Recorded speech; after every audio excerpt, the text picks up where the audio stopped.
Hey, what's up guys? Today I'll be showing you how to change the front brake pads of a 2012 Lexus ISF. I won't be using OEM pads, I'll be using Winmax W2 pads.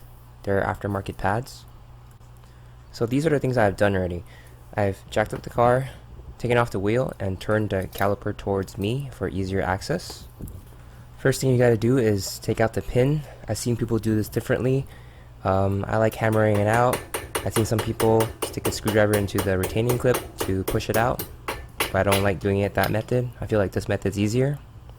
You might want to put something soft in between the pin and the hammer. I did not do that because my caliper paint is worn out anyway, so I didn't care. If you're having a hard time getting out the pin, just use the screwdriver and hammer at the screwdriver to push out the pin. My leg is blocking it, but that's exactly why I did here, to get it out.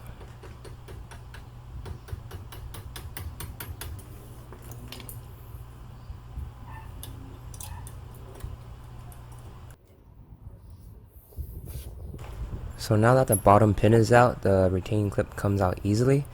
I have seen another video where a guy had to bend this clip to get it out without taking out the pin first. I think that's unnecessary. Next, we're going to take out the caliper support bolt with the 13mm. Now you can also take out the top pin first if you would like, but I just prefer to do it this way first.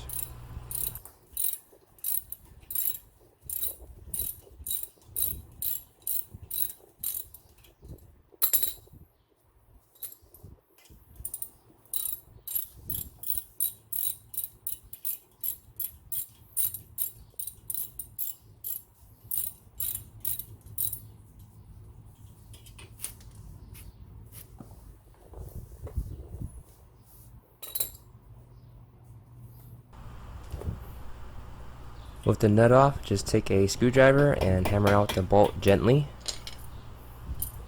Doesn't take much effort.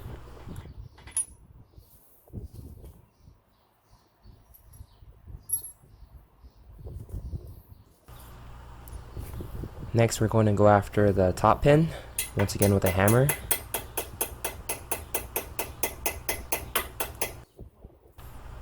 Here I'm going to use the blunt end of the screwdriver to help me hammer it out. The top one popped off much easier than the bottom one. Now before we take out the old pads, we want to make sure we get the pistons squeezed in so that they can accommodate the new ones. I like to do this for the top and bottom for maximum clearance. While you're doing it, make sure to leave the old pads in for both sides. You can do this with pliers like I am right now, or with the clamp as well. There's a hair in here, what the fuck?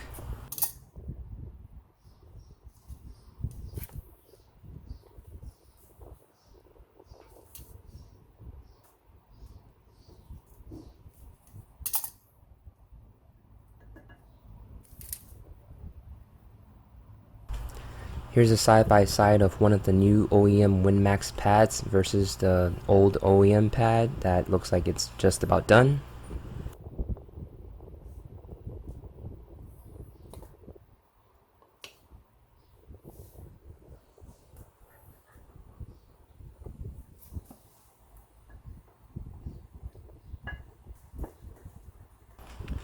Just want to do a little test fit before I put some brake grease on it, because if it did not fit, I would have to put the old ones back in to squeeze the pistons in some more.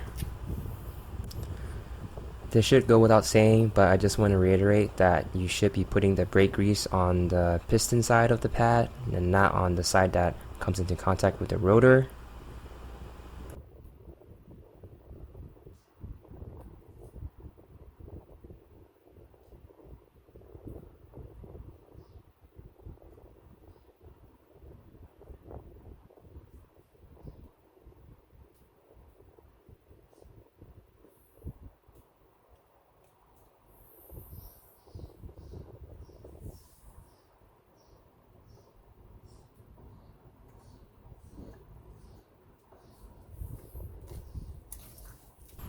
Now it's time to clamp down on the other side of the caliper,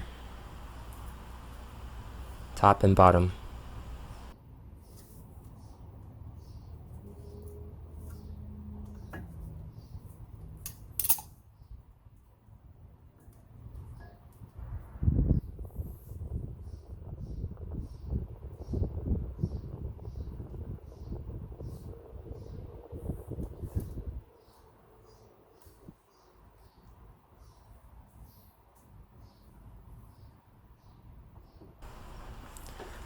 So this is an example of the new pads not fitting in because of not enough clearance.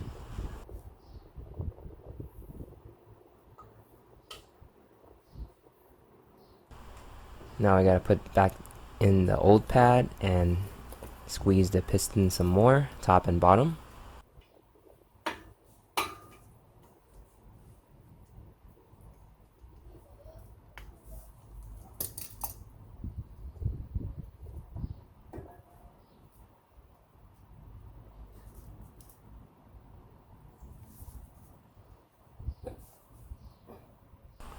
Now to do another test fit before putting on the brake grease.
Okay, perfect. We got that in there now, and it's time to put back on the hardware.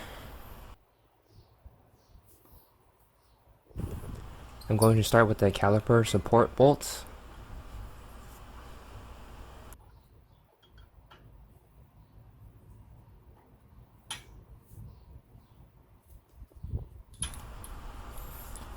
And to tighten the nut, the 13mm nut.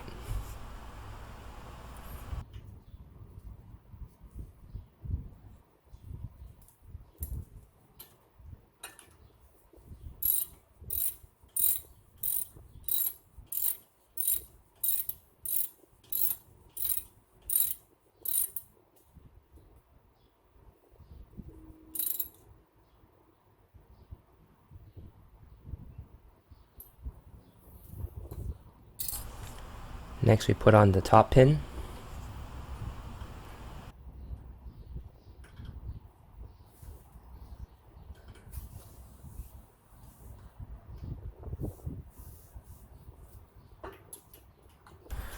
Once you get the top pin to the point of resistance by hand, it's time to hammer it.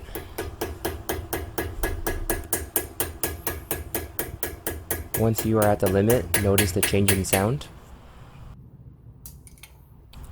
Now we can begin to put back the retaining clip, first into the top pin and then over the caliper support bolt.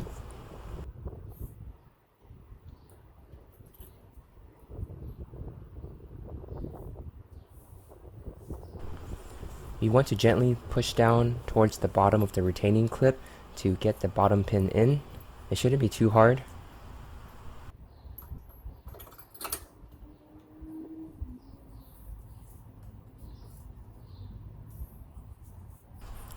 Once the bottom pin is securely in by hand, I can begin the hammering. First by holding the retaining clip and then hammering until I hear a change in sound once again. Just checking for any play in the clip, making sure it's nice and secure, and it seems to be. Now we want to go ahead and straighten out the wheel so we can have more space to put on the tire.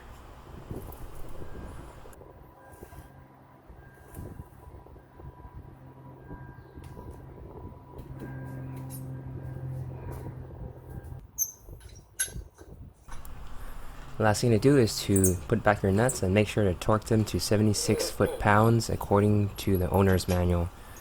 These are aftermarket pads, so make sure you follow correct bedding procedure. Every pad has its own type of instructions, and I will be surely doing this. Thanks for watching.